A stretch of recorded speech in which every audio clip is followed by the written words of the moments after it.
adding income. Let's say that you have a business like mine, a web design agency, and you have landed a project that's supposed to start in the middle of July with a deposit and last about 3 months. So, we could just name that new website project, for example, and give it a category.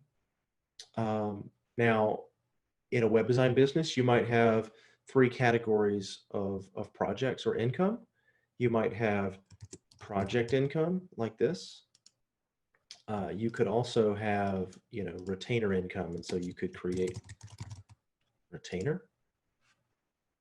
Now, what we're doing is we're creating the categories for you as you type them, but you could also maybe have web hosting as a category of income, and maybe you have hourly support, right? So I'm creating these in line. It's very quick and easy. They're all saving, but this is a project. So we will pick the project category.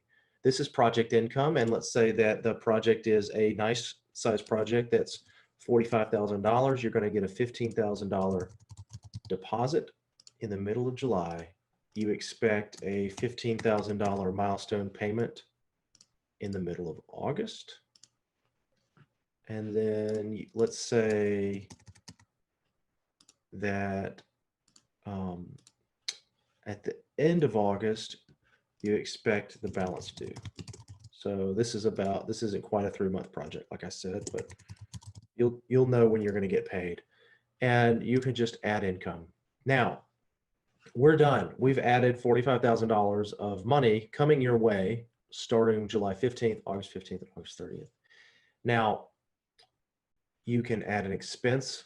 You can do anything you want to from here because you're done with this. But what I'm going to do is I'm going to click over to the reports and show you what Pulse does. This is the magic here.